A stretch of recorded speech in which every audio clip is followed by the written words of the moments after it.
Welcome back. We start our news bulletin from Indian-occupied Kashmir, where occupation forces have martyred 4 more youth in Kulgam and Islamabad districts.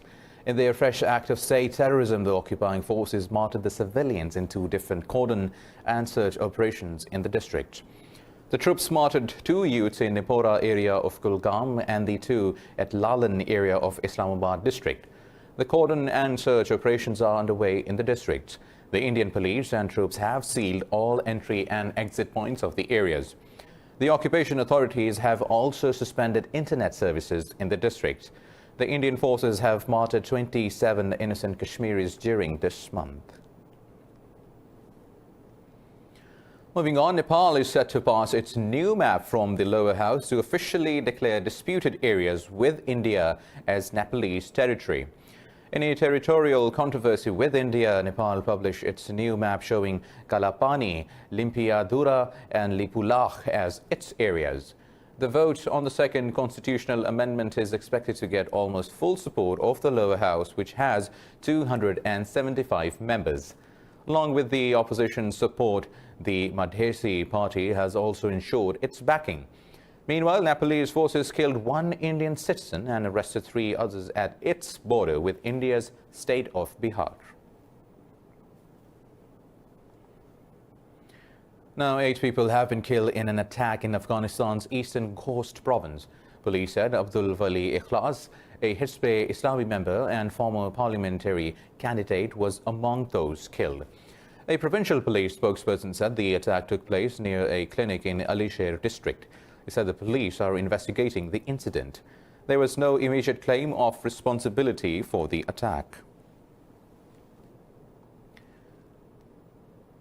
The worldwide death count from the new coronavirus has crossed 425,000, while infections jumped over 7.6 million. Brazil has reported 909 more fatalities in the past 24 hours, taking the tally nearly to 42,000. In the US, 825 more people died overnight, with the countrywide death toll reaching over 114,000. This report has more details. Dozens of US states are grappling with the rising number of coronavirus patients filling hospital beds. Top US infectious disease official Anthony Fauci has cautioned that rising hospitalizations can get out of control in absence of vigorous tracing. Meanwhile, Brazil's COVID-19 death toll has overtaken that of the UK to become the second highest in the world after the US. The Mexico City's mayor said the capital will lift restrictions on traffic and public transport from the next week, despite over 500 new deaths in the country. In Chile, army has come out on streets to safeguard the coronavirus lockdowns and curfews in the country. Our efforts to contain the virus have increased after what we have seen. People are not respecting the quarantine, and in the last few weeks, with the number of infections every day, controls are becoming more rigorous. France says it will gradually reopen its borders with countries outside the Schengen zone from July 1st. Poland says it is also opening its borders for EU citizens starting from today following the COVID-19 lockdown. Britain's Transport Secretary has defended the country's quarantine, saying it was the right thing to be doing. Been fighting this virus, getting the R number below 1. What we don't want to do is, end up sort of essentially re-importing it, either by people coming here or Brits going abroad and coming back. So I think the idea of quarantine is the right thing to be doing, and I note that it has broad public support. In the meantime, Egypt and South Africa have reported the highest daily increase in coronavirus cases since the pandemic began in the region. Well, moving on, Pakistan has reported its highest number of new coronavirus infections in a single day. The Health Ministry reported nearly 6,500 new infections, exceeding the toll to over 132,000. It said 88 people died during the past 24 hours, raising the tally to 2,551. The ministry said over 50,000 patients have recovered so far across the country. It said the province of Punjab leads in the number of cases with over 50,000 infections, while the province of Sindh is behind with over 49,000 cases. Yemen's Houthi rebels say they are ready to engage in a public dialogue with the Saudi-led coalition to end the 5-year conflict. In an interview, the rebels' leader Muhammad Ali al-Houthi said he is willing for negotiations to reach a ceasefire and lift the siege on Yemen. Al-Houthi said the current level of contact with the coalition does not mount to negotiations. He said the rebels are ready to go to Riyadh for a dialogue. The coalition has not yet responded to the statement.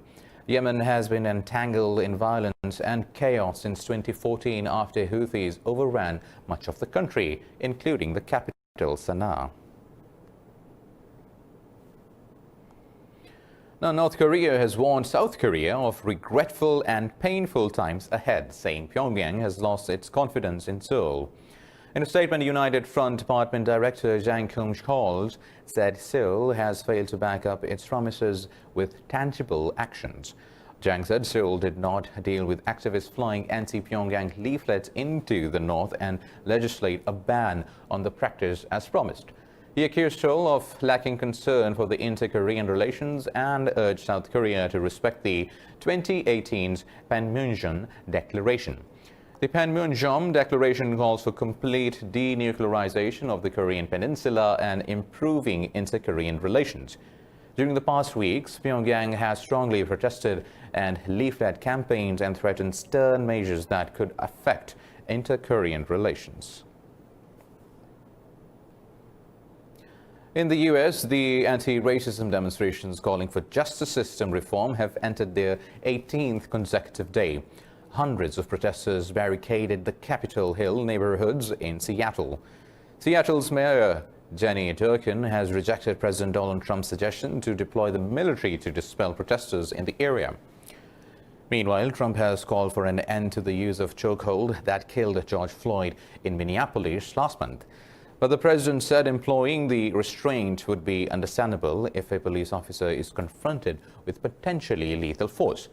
In New York, the state government has adopted a series of laws designed to put an end to police brutality against the minorities. New York's Governor Andrew Cuomo signed 10 laws, including a ban on chokeholds. The New York State Legislature has quickly passed the most aggressive reforms in the nation. I'm going to sign those bills in a moment. 58 reforms, so there's transparency. We're banning chokeholds, Attorney General Special Prosecutor, ending false race-based 9/11 reports. As protests against racial injustice continue across the world, artists have joined in to bring colors to the demonstrations. Artists are painting George Floyd's murals in tribute to the African American who died in the U.S. after a white police officer knelt on his neck. This report has details. Pakistani trucks are famous for their flamboyant appearance with elaborate patterns and murals known as truck art. In the country's southern port city of Karachi, the video of Floyd's custodial killing had a profound effect on the truck artist Haider Ali. Ali painted a mural of Floyd on the wall of his house as he says the incident left him disturbed and restless. When I saw the video of George Floyd, I was thinking the cop will leave in the next moment. But then I saw they killed the poor man brutally. I stopped watching television and I came upstairs so I could not bear it watching anymore. The scene kept repeating in my mind and it was very cruel. Then I made this painting. I painted these candles and I made these flowers as a garland around his neck to pay him tribute. Also in the Afghan city capital, artists painted a mural of Floyd on a blast wall, joining protests against police brutality and discrimination. The group behind the painting is Art Lords and views art as a tool for social change. They are known for painting murals with messages of peace and social justice on concrete blast walls in Kabul that were erected to ward off militant bombs. The residents of the city expressed the horrors of the incident. I watched the incident online and it was very painful. When the helpless man wanted to escape death, the police did not release him and cause his death. I also live in a country that has witnessed war for 40 years, a war in which discrimination is used. At the Berlin Wall, a large portrait of Floyd is seen alongside spellings, "I can't breathe," words he repeated before dying. In the US, the UK, Syria, Palestine, and many more countries as well, artists have painted Floyd's murals with his last words. Now, France has called on the U.S. authorities to lift sanctions against the employees of the International Criminal Court. In a statement, French Foreign Minister Jean-Yves Le Drian said the U.S. decision risks putting into question the independence of the justice system. He said Washington's move is an attack on states that are party to the Rome Statute and a challenge to multilateralism. Meanwhile, Switzerland has also expressed regret over the U.S. decision and called on Washington to lift the restrictions. The Swiss cabinet reaffirmed its support for the ICC as an independent body. Earlier, the U.S. imposed sanctions against ICC employees involved in an investigation into whether American forces committed war crimes in Afghanistan.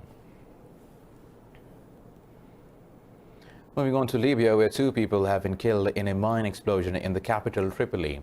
The government of National Accord says Khalifa Haftar's forces planted the mines before fleeing from the capital.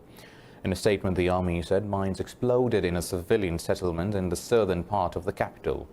It said so far 29 people have died in such explosions. Meanwhile, the GNA has claimed to find 3 additional mass graves in Tarhuna. The Justice Ministry said the area of the graves will be cordoned off for forensic investigation. Earlier, the government said 8 mass graves were found in areas previously controlled by Haftar's forces. Meanwhile, the UN says tons of gold and other precious metals from Congo are being smuggled into supply chains through eastern neighbors. A UN report has found that gold production in the country continues to be systematically underreported. The UN group of experts found in its annual report that at least 1.1 tons of gold was smuggled out of Ituri province alone in 2019. The countries along Congo's eastern border have long been conduits for gold mined by artisanal miners. Germany's Federal Institute for Geosciences and Natural Resources has estimated that miners in Congo produce 15 to 22 tons of gold a year. Now, India has reported its biggest single-day surge in COVID-19 cases as over 11,400 tested positive for the virus. The country has now become the world's 4th worst hit with over 308,000 infections. The Health Ministry said the countrywide death toll from the virus has reached nearly 8,900. It said major cities like Delhi, Mumbai and Chennai are badly affected. Earlier, the Supreme Court sought a report from New Delhi authorities saying patients faced a horrendous situation in packed hospitals.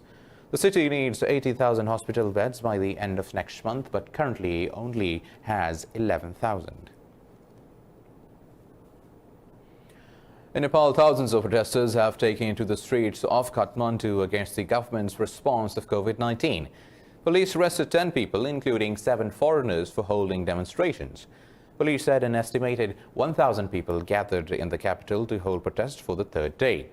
Protesters are demanding better quarantine facilities, more tests and transparency in the purchase of medical supplies to fight the virus. Nepal's government says it has spent about $89 million to fight the pandemic, but the activists insist this was not enough in a country of 30 million people. More news coming up after a short break. Stay tuned.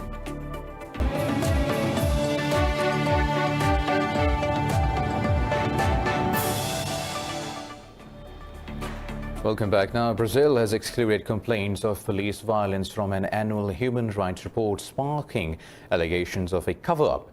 The federal government's 2019 human rights report made no mention of the alleged incidents of police abuse. In a statement, the Human Rights Ministry said the information was left out due to technical reasons. The ministry said the information was to be disclosed at a later date after an in-depth study of the inconsistencies identified in its records.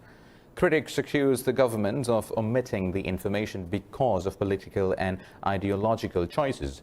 Brazil's President Jair Bolsonaro has repeatedly called for police crackdowns on criminals, drugs and gang violence. Brazil ranks among the world's deadliest countries with over 40,000 murders reported in 2019. Still in Brazil, the lagoons in the seaside of the capital Rio de Janeiro are filled with couches, toys and tires amid the COVID-19 pandemic. Up close, the waters are murky, thick with sewage, discarded furniture and old toys. More details in this report. The dolphins and sharks sleeping and swimming in Rio de Janeiro's Guanabara Bay belie a dangerous problem of contamination. Pollution is an old problem of Brazil that has plagued the Bay and Tijuana and Jacarepagua lagoons. The recent worldwide pause and lockdowns of coronavirus pandemic has less impact on pollution reduction.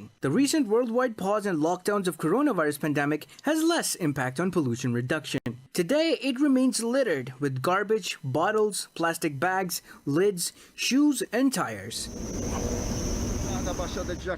Here, because of the lagoon system in the Jacarepagua lowlands, a neighborhood that borders the Jusa lagoon, the problem is garbage and sewage. People have not stopped going to the bathroom because of the pandemic. Now they go more because they are more at home. So the problems remain exactly the same, and unfortunately the garbage is still in the rivers.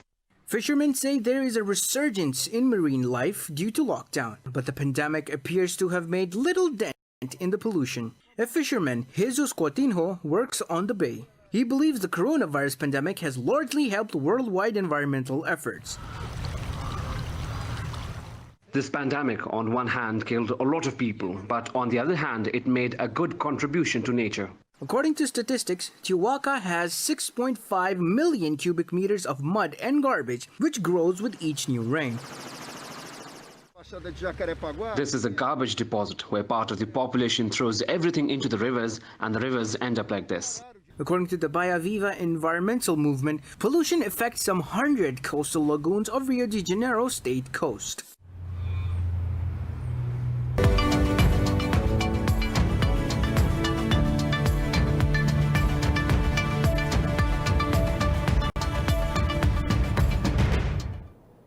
Bank of England Governor Andrew Bailey says he will be ready to take action to help the UK economy crisis amid coronavirus pandemic. This comes after the figures showed the economy shrunk by 20.4% in April, the largest monthly contraction on record. Bailey said Britain is still very much in the middle of a pandemic, but the figure was in line with what the bank was expected. It said there are signs of the economy now beginning to come back to life as the government lifted some lockdown restrictions. The Office for National Statistics said April's historic fall affected all areas of activity as large parts of the economy remain shut to battle the pandemic.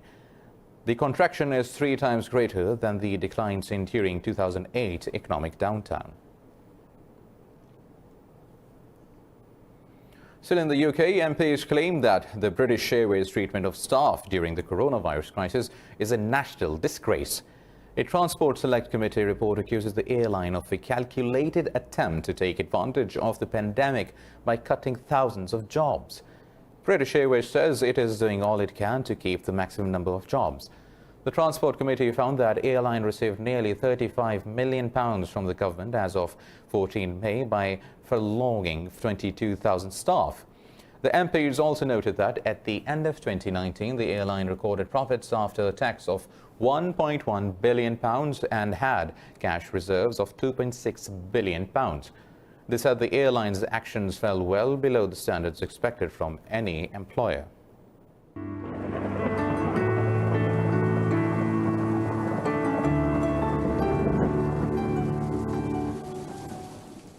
Now it's time for the weather updates.